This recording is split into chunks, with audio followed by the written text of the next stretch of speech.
ರಾಜ್ಯದಲ್ಲಿ ಏನೊಂದು ಹೊಸ ಡ್ರಾಮಾ ನಡೀತಾ ಇದೆ. ತಮ್ಗೆಲ್ಲರಿಗೂ ಗೊತ್ತಿದೆ, ಈ ಬಿಜೆಪಿ ಗಿರಾಕಿಗಳು, ನಿರುದ್ಯೋಗಿ ಗಿರಾಕಿಗಳು ಬೆಂಗಳೂರಿಂದ ಮೈಸೂರಿಗೆ ಪಾದಯಾತ್ರವನ್ನ ಮಾಡ್ತಾ ಇದ್ದಾರೆ. ಇವ್ರಿಗೆ ಕೆಲಸ ಇಲ್ಲ.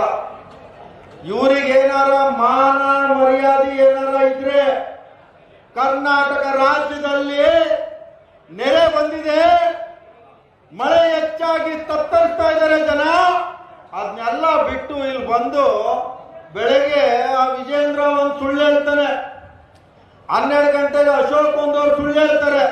ಆಮೇಲೆ ಈ ಬಿಜೆಪಿ ಗಿರಾಕಿಗಳಿಗೆ ಎಲ್ಲ ಬೆಳಗ್ಗೆಯಿಂದ ಸಾಯಂಕಾಲವರೆಗೂ ಸಿದ್ದರಾಮಯ್ಯ ಅವ್ರ ಬಗ್ಗೆ ಸುಳ್ಳು ಹೇಳೋದನ್ನ ಬಿಟ್ಟು ಬೇರೆ ಏನಾರ ಒಂದು ಕೆಲಸ ಇದ್ರೆ ಇವ್ರಿಗೆ ನಿಜವಾಗ್ಲೂ ತಾವು ತೋರಿಸ್ರಿ. ನಿಮ್ಗೆ ಏನಾರ ಮಾನ ಮರ್ಯಾದೆ, ಕರ್ನಾಟಕ ರಾಜ್ಯದ ಬಗ್ಗೆ ಏನಾರ ಗೌರವ ಇತ್ತು ಅಂದ್ರೆ ನೀವು ಪಾದಯಾತ್ರೆ ಮೈಸೂರಿಗೆಲ್ಲ ಮಾಡಬೇಕಾಗಿರೋದು. ನೀವು ಪಾದಯಾತ್ರೆ ಡೆಲ್ಲಿಗೆ ಮಾಡಿ, ಕರ್ನಾಟಕ ರಾಜ್ಯಕ್ಕೆ ಬರಬೇಕಾದಂತ GST ಹಣ ಯಾಕೆ ಇನ್ನೂ ಕೊಟ್ಟಿಲ್ಲ ಅದ್ರ ಬಗ್ಗೆ ಕೇಳಿ. ಕರ್ನಾಟಕದಲ್ಲಿ ಸತತವಾಗಿ ಬರ ಬಂದಂತ ಸಂದರ್ಭದಲ್ಲಿ ಮೋದಿಯವರ ಹತ್ರ ಹೋಗಿ ಕಳೆದ ಬಾರಿ 25 ದಂಡ ಏನು ಪಾರ್ಲಿಮೆಂಟ್ ಸದಸ್ಯರಿದ್ರು, ಒಂದು ಸಾರಿ ಅವ್ರ ಮುಂದೆ ನಿಂತ್ಕೊಂಡು ಮಾತಾಡೋಕೆ ತಾಕತ್ತಿರ್ಲಿಲ್ಲ ಇವ್ರಿಗೆ. ಈಗೊಂದು 15 ದಂಡ ಪಿಂಡಗಳವ್ರೆ.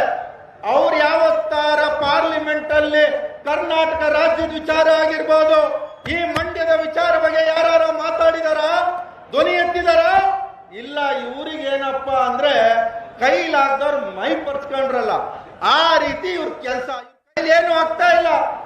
ಸಿದ್ದರಾಮಯ್ಯನವರು, DK ಸಾಹೇಬ್ರವರು ಈ ಕರ್ನಾಟಕ ರಾಜ್ಯದ ಜನತೆಗೆ ಯಾವ ರೀತಿಯಾದಂತ ಸ್ಕೀಮ್ಗಳನ್ನ ಕೊಟ್ಟು ಜನಸಾಮಾನ್ಯರು ಬೆಲೆ ಏರಿಕೆಯಿಂದ ತತ್ತರಿಸಿ ಹೋಗಿದ್ರು.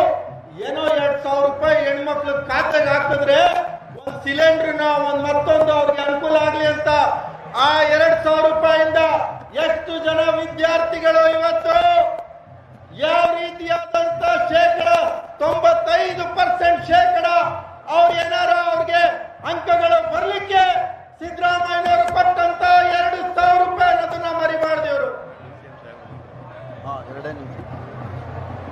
ಮರಿಬಾರ್ದು. ಇವರು ಏನು ಕರೆಂಟ್, ಉಚಿತ ಕರೆಂಟ್ ಅನ್ನ ಕೊಟ್ಟಿದ್ದಾರೆ, ಉಚಿತ ಅನ್ನ. ಇವರು ಅಕ್ಕಿಯನ್ನ ಕಿತ್ಕೊಳ್ಳೋ ಅಂತ ಕೆಲಸ ಮಾಡಿದ್ರು.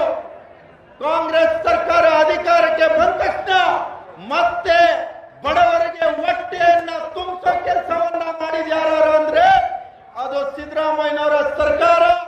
ಮತ್ತೆ DK ಶಿವಕುಮಾರ್ ಸಾಹೇಬ್ರವರು ಸಹ ಕ್ಯಾಂಪೇನ್ ಅಲ್ಲಿ ಎಲ್ಲರಿಗೂ ಸಹ ಒತ್ತಾಗಿ ಸೈನ್ ಮಾಡಿರುವಂತ ಚೆಕ್ ಅನ್ನ ತೋರಿಸಿದ್ರು.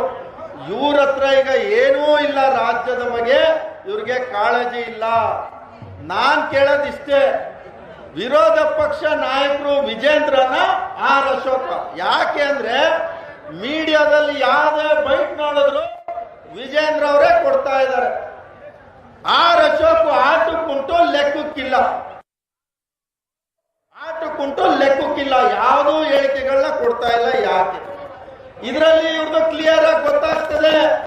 ಇವರು ಯಾವ ಪಾದಯಾತ್ರೆ JDS ಅವರು ಇವರು ಕಾಂಪಿಟೇಷನ್ ಇಂದ ಮಾಡ್ತಾವ್ರೆ. ಅವ್ರ ಫಸ್ಟ್ ನಾವು ಫಸ್ಟ್ ಅಂತ. ಇವ್ರಿಗೆ ಉದ್ದೇಶ ಜನಪರಕ್ಕೆ ಇವ್ರದ್ದು ಪಾದಯಾತ್ರೆ ಅಲ್ಲ, ತಮ್ಮ ಬೇಳೆ ಬಯಸ್ಕೊಳ್ಳುವಂತ ಪಾದಯಾತ್ರೆ ಇದು. ಕೃಷ್ಣ ಬೈರೇಗೌಡ ಸಾಹೇಬರು, ಲಕ್ಷ್ಮೀ ಮೇಡಮ್ ಅವ್ರು ಹೇಳ್ತಾ ಇದ್ರು, ಕರ್ನಾಟಕ ಜನ ತಮ್ಗೆ ಸರಿಯಾದ ಬುದ್ಧಿಯನ್ನ ಕಲಿಸ್ತಾರೆ. ತಾವೇನು ಈ ಡ್ರಾಮಾ ಮಾಡ್ತಾ ಇದ್ದೀರಾ, ಇದು ನಿಜವಾಗ್ಲೂ ಒಳ್ಳೇದಲ್ಲ. ಈ ಕರ್ನಾಟಕ ಜನದ ಶಾಪ ತಮ್ಗೆ ತಟ್ಟುತ್ತೆ. ತಾವು ನಿಜವಾಗ್ಲೂ ಕರ್ನಾಟಕ ರಾಜ್ಯಕ್ಕೆ ಏನಾರ ಒಳ್ಳೇದ್ ಮಾಡ್ಬೇಕಂದ್ರೆ ಡೆಲ್ಲಿಗೆ ಹೋಗಿ ಅಲ್ಲಿ ನೀವು ಸರಿಯಾದ ಏನು ಹಣವನ್ನ ಬಿಡುಗಡೆಯನ್ನ ಮಾಡಿಕೊಂಡು, ಏನು ಅಕ್ಕಿಗೆ ಹಣ ಬಿಡುಗಡೆ ಆಗ್ಬೇಕಾಗಿತ್ತು, ಅಕ್ಕಿಯನ್ನ ಕೊಡದೆ ನಿಲ್ಲಿಸ್ಬಿಟ್ರು. ಯಾಕೆ ಅಂದ್ರೆ ಕರ್ನಾಟಕ ರಾಜ್ಯದಲ್ಲಿ ಉಚಿತವಾಗಿ ಜನಸಾಮಾನ್ಯರು ಬಡವರು ಅನ್ನ ಊಟ ಮಾಡ್ತಾರೆ ಅಂದ್ರೆ ಆ ಅಕ್ಕಿಯನ್ನು ಕಿತ್ಕೊಳ್ಳೋ ಅಂತ ಕೆಲಸ ಈ ಬಿಜೆಪಿ ಅವರು ಮಾಡಿದ್ದಾರೆ. ಏನು ಬಿಜೆಪಿ ಮೋದಿ ಮೋದಿ ಅಂತ ಕಿರ್ಚಾಡ್ತಾ ಇದ್ರು ಗಿರಾಕಿಗಳು. ಇದೇ ಕರ್ನಾಟಕ ರಾಜ್ಯ ಅವೇನು ಅಶ್ವಮೇಧ ಕುದುರೆ ಅಂತ ಹೇಳ್ತಾ ಇದ್ರು. ಅಶ್ವಮೇಧ ಕುದುರೆಯನ್ನ ಕಟ್ಟಾಕಿ ಬಿಜೆಪಿ ಗಿರಾಕಿಗಳಿಗೆ ಸರಿಯಾದ ಬುದ್ಧಿಯನ್ನ ಇಡೀ ದೇಶದಲ್ಲೇ ಕಾಂಗ್ರೆಸ್ ಪಕ್ಷನ ಮತ್ತೆ ಕಾರ್ಯಕರ್ತರನ್ನ ಹುರಿದುಂಬಿಸೋದಕ್ಕೆ ಕಾರಣ ಈ ಕರ್ನಾಟಕದಲ್ಲಿ ಕಾಂಗ್ರೆಸ್ 136 ಸೀಟ್ಗಳಲ್ಲಿ ಬರಲಿಕ್ಕೆ ಇದೇ ಸಿದ್ದರಾಮಯ್ಯ ಮತ್ತೆ DK ಶಿವಕುಮಾರ್ ಅವರು ಕಾರಣ ಅನ್ನೋದನ್ನ ತಾವೆಲ್ಲ ಮರಿಬಾರ್ದು. ಜನ ಆಶೀರ್ವಾದ ಕೊಟ್ಟಿದ್ದಾರೆ ಸ್ವಾಮಿ. ಕರ್ನಾಟಕ ಜನ 136 ಸೀಟು ಆಶೀರ್ವಾದ ಕೊಟ್ಟಿದ್ದಾರೆ. ತಾವು ಪ್ರಜಾಪ್ರಭುತ್ವವನ್ನ ಕೊಗ್ಗಲೆಯನ್ನ ಮಾಡೋಕ್ಕೋಸ್ಕರ ತಾವು ಏನು ಕುದುರೆ ವ್ಯಾಪಾರಕ್ಕೆ ಏನು ದುಡ್ಡು ತಗೊಬಂದು ಕರ್ನಾಟಕ ರಾಜ್ಯದಲ್ಲಿ ಕಾಂಗ್ರೆಸ್ ಸರ್ಕಾರವನ್ನ ಬೀಳಿಸ್ಲಿಕ್ಕೆ ತಾವು ಹೊಟ್ಟಿದ್ದೀರಲ್ಲ, ನೀವೆಂತ ಮಾನ್ಗೆಟ್ ಗಿರಾಕಿಗಳು ಅನ್ನೋದನ್ನ ತಾವು ಅರ್ಥ ಮಾಡ್ಕೋಬೇಕು. ಏನೋ ಒಂದ್ಸರಿ ಸಕ್ಸಸ್ ಆದ್ರು. ಕೊರೋನಾ ಸಂದರ್ಭದಲ್ಲಿ ಇಡೀ ರಾಜ್ಯ ಜನ ಸಾಯ್ತಾ ಇದ್ರು.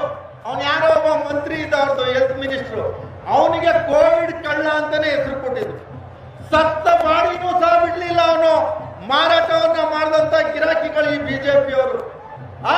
ಇವರು ನಮ್ಗೆ ಹೇಳ್ಕೊಡ್ತಾರೆ ಇಡೀ ದೇಶದಲ್ಲಿ ಹೈಯೆಸ್ಟ್ ಯಾರು ಕರಪ್ಟ್ ಇದ್ದಾರೆ ಅಂದ್ರೆ, ಲೂಟಿ ಹೊಡೆದವರಿದ್ರೆ ಅಂದ್ರೆ ಅವ್ರು ಇದನ್ನ ಲೆಕ್ಕ ಹಾಕ್ಲಿ. ಮಾಧ್ಯಮದವರು ಬಿಜೆಪಿ ಪಕ್ಷದಲ್ಲಿದ್ದಾರೆ. ಅವ್ರ ಪಾರ್ಟಿಗೆ ಹೋದ ತಕ್ಷಣ ಅವ್ರದ್ದೊಂದು ವಾಷಿಂಗ್ ಮಿಷಿನ್ ಇದೆ. ಆ ವಾಷಿಂಗ್ ಮಿಷಿನ್ ಅಲ್ಲಿ ಹಾಕಿ ಒಂದ್ಸರಿ ಎತ್ತು ತಂದ ತಕ್ಷಣ ಅವನು ಎಂತ ಅಪರಾಧಿ ಆಗಿರ್ಲಿ, ಅವನೆಂತ ಕರಪ್ಟ್ ಆಗಿರ್ಲಿ, ಅವನು ಕ್ಲೀನ್ ಆಗೋಯ್ತಾನೆ. ಕರ್ನಾಟಕ ರಾಜ್ಯದಲ್ಲಿ DK ಸಾಹೇಬರಿಗೆ ಬಿಜೆಪಿ ಅವರು ಇಡಿಯನ್ನ ರೇಡ್ ಮಾಡಿದ್ ಯಾಕೆ? ಅವರು ಏನ್ ಕರ್ನಾಟಕ ರಾಜ್ಯದಲ್ಲಿ ಪಕ್ಷವನ್ನ ಕಟ್ತಾ ಇದ್ದಾರೆ, ಅವ್ರನ್ನ ತಡೆ ಹಿಡಿಬೇಕು ಅಂತ, ಸಿದ್ದರಾಮಯ್ಯನವ್ರನ್ನ ತಡೆ ಹಿಡಿಬೇಕು ಅಂತ ಹೇಳಿ ಅವರೆಲ್ಲ ಪ್ರಯತ್ನಗಳು ಸುಳ್ಳಾಗಿದೆ. ಈಗ ನನಗೆ ಕರೆದಿ ಮಾತಾಡ್ಲಿಕ್ಕೆ ಅವಕಾಶ ಕೊಟ್ಟಿದ್ದಕ್ಕೆ ನಾನು ತಮ್ಮೆಲ್ಲರಿಗೂ ಧನ್ಯವಾದಗಳನ್ನ ಹೇಳ್ತಾ ನಾನು 2 ಮಾತು ಮುಗಿಸ್ತೀನಿ. ಜೈ ಹಿಂದ್, ಜೈ ಕಾಂಗ್ರೆಸ್ ಪಾರ್ಟಿ. ಈ ಬೃಹತ್ ಜನಾಂದೋಲನ ಯಾತ್ರೆಯನ್ನು ಉದ್ದೇಶಿಸಿ ಕರ್ನಾಟಕದ ಸರ್ಕಾರದ ಸಚಿವರು, ಕ್ರಿಯಾಶೀಲ ನಾಯಕರಾದ ಶ್ರೀಯುತ ಸಂತೋಷ್ ಲಾಡ್ ಅವರು ಮಾತಾಡಬೇಕು ಅಂತ ವಿನಂತಿ ಮಾಡ್ತೇನೆ. ದೀಪ ಬೇಕದಲ್ವಾ? ಭಾರತ್